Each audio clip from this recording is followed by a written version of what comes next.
What's up, everybody? Welcome back to another Pitching Ninjas Top 5 Filthiest Pitches of the Day, the postseason edition, where we do not go by the top 5. We're just going to talk about highlights. One highlight was Kevin Gausman's outing.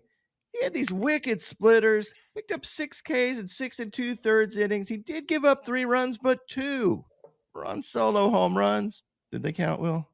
Ninja, I'm going to go on a limb here and say they actually did count. It didn't matter if they counted. They still would have lost. Doesn't matter. They were devastating, actually.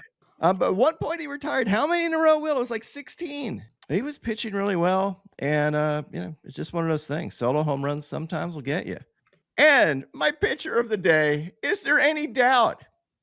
It's Yoshinobu Yamamoto, who was absolutely artistic on the mound. Yamamoto had these splitters and yo-yo curves and heaters at the knees. He picked up 8 Ks in a complete game. Woo! Ridiculous. Giving up 1 run on 4 hits.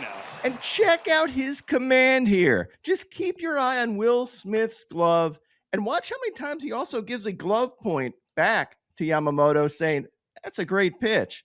Over and over again. I love this at bat against Vlad Jr., where he throws these splitters and pretty much exactly where he wants them. And Vlad finally figures out he's kind of on him, fouls a couple off. And then Yamamoto unleashes this beautiful yo-yo curve to get Vladdy. Here's a slow-mo of the release, which shows you why I call it a yo-yo curve, because he throws it like a freaking yo-yo. Puts that spin on it, and that ball drops. He's like the only one in baseball that I know that throws a curveball with that release. He threw 6 different pitches in this game. He kept the Blue Jays, who are a great hitting team, off balance by mixing up his repertoire really well. He had 17 swings and misses, 6 on his splitter, 5 on his yo-yo curve. The speeds for the game range from 97 on his heater to 74 on his curveball. He became the first pitcher since Curt Schilling to throw back-to-back complete games in a postseason, the first since 2001, almost 25 years. And there have only been 2 back-to-back complete games in the postseason since 1993. He finished this game, Will, retiring the last 20 consecutive batters. The only pitchers to retire 20 consecutive batters in a World Series game. To end a World Series game. Larson. Don Larson absolutely won. Grover Cleveland Alexander and Dutch Leonard. Like, we're talking about absolute Hall of Fame guys that probably didn't exist. That was that long ago. And he painted like a Dutch boy out there, Will. He's the first pitcher with multiple complete games in a postseason since Madison Bumgarner. Jeez, and that was a freaking horse in the postseason. He was just unstoppable. And you've got to put Yamamoto way up there with him. Like, what do you do with this guy, Will? Well, you know what stat I think also really exemplifies it best is that there hasn't been a single one since 2017. Yep. And then so just like mathematically to throw the next one is, ridiculous. Back-to-back games. Yeah, and nothing shows off this game better than this sequence. Will Smith signals to Yamamoto what pitch to throw. Yamamoto just laughs. He smiles to himself, nods his head. He's like, yeah, this hitter's f***ed. And then he absolutely paints it. A perfect dot. Just walks off the field like, yeah, I'm the man. Just great stuff. In his first 2 pitches, I was like, oh, he's got it. His first pitch was a nasty splitter and then a ridiculous curveball. I was like, oh, he's going to dominate. And then sure enough, in that same at bat, Springer hits a double. I was like, oh, maybe I don't know shit.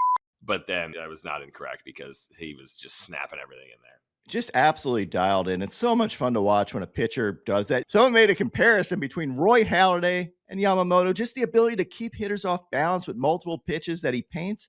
I think that's fairly good comparison. And that's as high a praise as you're going to get because that was a true pitcher and Yamamoto, a complete artist. FanDuel has Yamamoto at plus 850 to win World Series MVP, by the way. Pretty good value there. There's a chance he wins MVP without even pitching another game in this series, and there's a good chance he does pitch another game in this series, so throw on some shackles on that. And everybody out there, Will and I are going to World Series games 3 and 4. Right. Hopefully we'll be sending you back some great pictures and some breakdowns.